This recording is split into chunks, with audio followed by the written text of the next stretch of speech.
Peace and blessings to the dope family. What's good, my people? This channel is just solely for the enlightenment, survival, and maturation of men. Now, before we get into the knowledge and get into the game, go ahead and hit that subscribe and that like button, and also the bell icon so you can stay up on the latest. Now, as you know, this is part 3 to a 4-part series. So let's do a quick recap on what part 1 and part 2 was. We covered the image you project and the visual or physical attraction that you present with your appearance. And in part 2, we covered the approach, reading her attraction for you through her actions and body language, and also cover some posture do's and don'ts as men. You know what I'm saying? So now in part 3, what we're going to cover today is the constructing of attraction, or the build up of attraction. So you want to look at the seduction process as an actual act of building. The best example would be a house. In order for the house to stand the test of time and remain upright, it has to have a solid foundation. And any action you perform, words you say, words you don't say, your body language, your eye contact, your demeanor, and vibes you give off at every moment are critical to the seduction process. Now, the process of building attraction is a very fragile and delicate process, and if performed in a lazy, nonchalant manner, can derail and undo all the work you've put in thus far, making part 1 and part 2 irrelevant. For you, that is. Which brings me to my first point. Don't rush the seduction and building of attraction process.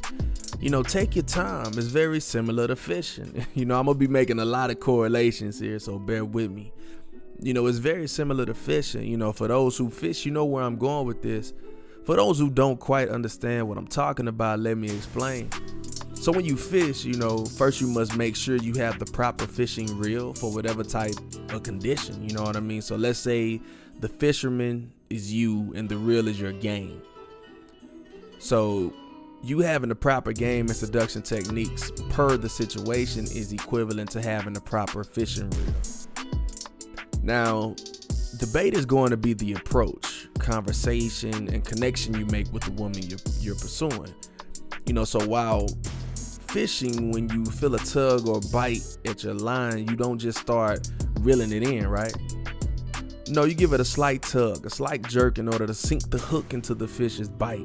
And you allow the fish to have its way with the bait, and you give the line another slug, slight tug, and you repeat this process until you're sure you have the hook sunk in enough to reel the fish in. Now, to make this correlation to seduction, you want to have fluent, immersive conversation that hooks the woman's attention, but I repeat, you don't want to rush this, because you very well may cause her to lose interest. It's very easy to get caught in a good conversation and view her as different or dope, and rush the interaction and elevate things far sooner than they should be, which will turn her off, man. And you'll lose your catch being the woman. So, let's move to the next point. The next point being never invest too much too soon. I'm sure we've all been there. In fact, I know we've all been there, man. It's just a fact. Giving a woman what we thought were the right things and acting and treating her according to the ways we were taught and society conditioned us to treat them. All the while coming up short and things just not quite working out. Well, gentlemen, I'm here to tell you that you have what I like to call give you the world syndrome. This includes showering her with gifts, the key to your place, being readily available to execute any command, and just simping at an all-time high, while she rations out her affection or just comes up with some excuse as to why she hasn't been in the mood. We've all been there, and the problem with giving too much too soon is it gives them nothing to look forward to. It's like telling someone all about the movie in great detail prior to y'all going to see it. You know what I mean? The thrill is just going to be gone. There will be no surprises left. So now another aspect to focus on is remaining or maintaining a level of mysteriousness about yourself. You have to break the habit of running your mouth too much, man.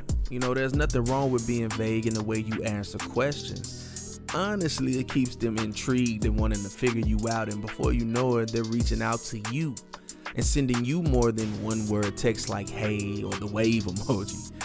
They will flood you with questions and topics in order to open you up a bit. And yes, you do want to show flashes and give little tidbits of emotion and vulnerability here and there, but not enough to be labeled emotional or vulnerable.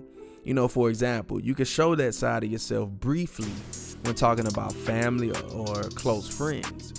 But on the flip side, you don't want to get emotional every time y'all talk. You know what I'm saying? So being an emotional man is not only confined to just like a man crying, but it's also being overly dramatic, animated, raising your voice, being aggressive, and also just simply going back and forth and arguing with her. That shouldn't be what you about. You know what I'm saying? So you see this a lot when men talk about politics, religion, and sports. You know what I mean? So if you're overly emotional and animated when talking about these things, or anything else for that matter, I suggest you stay away from those topics in particular. But back to the topic.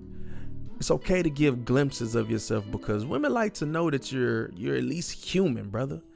You know what I mean? Like, some dudes take the masculine and alpha approach and present more of a macho demeanor, which is a turnoff for most women. And what I mean by turnoff is she will only view you as a tool or someone to lay with, which, I mean, if that's your goal, then do your thing, player.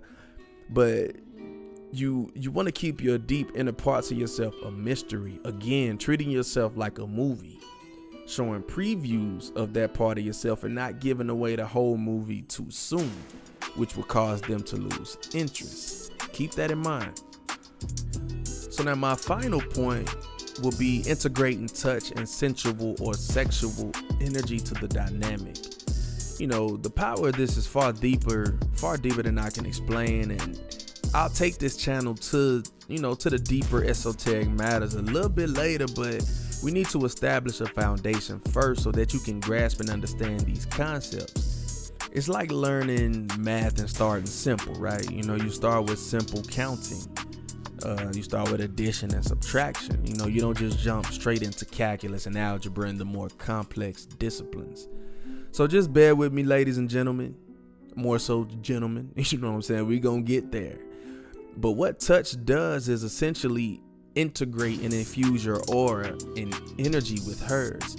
Now, me, myself, I'm very sensitive to touch and the aura that other people give off, which can be a gift and a curse. But for those who aren't aware of these things, it's more of a gut feeling for you when it comes to that person's aura.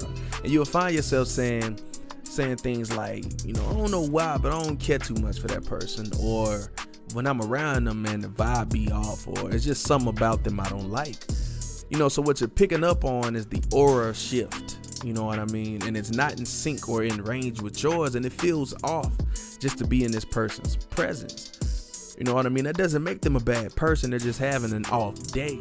Even the greatest players in sports have off nights, but that doesn't make them a bad player, right?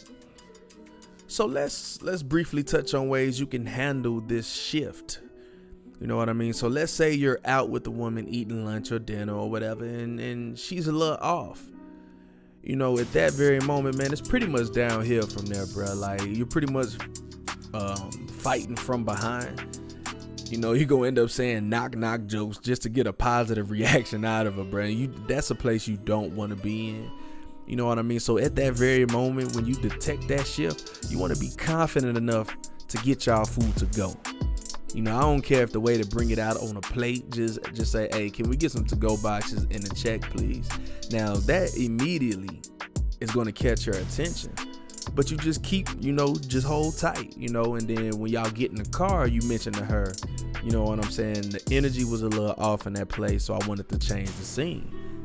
And so what you want to do is possibly find a nearby park or go back to your place or her place to finish up the meal and close out the night. And 9 times out of 10 in that situation, she's going to be more cooperative. You know what I mean? So if y'all are at your place and the mood has shifted in the wrong direction, what you want to do then is you want to switch the room that you're in. If you're on the couch, go to the kitchen. If you're in the kitchen, go to the balcony. If you're on the balcony, step into the room, man. It's okay. But the main thing is to change the setting, because women are highly affected by the aesthetics of an environment. So she would relay her feelings to that room and environment and could potentially fall back into that same wave when she enters that room again.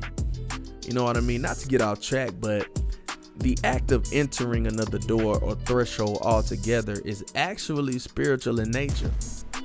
That's why a lot of religions and spiritual practices hang things over the door or bless the house before you move your things into them, because you don't want to be subject to whatever aura or energy the previous person or people left behind. You know what I mean? It could have been a couple who always fighting. It could have been just negativity constantly in that place. It could have been a person who was depressed and just filled your apartment, your house, your condo, your townhouse, whatever you live in, man. They could have just filled that space with negative aura, just in general. You know what I mean? So, and the woman could actually be picking up on these things because they're more sensitive to these things than we are. So they can be picking up on these things and just projecting them through their moods. You know what I mean? So, because they don't know how to quite, well, I'm not going to say all of them, but some of them are in tune with it, and some of them are able to say, bro, every time I come to your apartment, every time I come to your place, look, man, the air is thick. I feel heavy. Something is just a little off.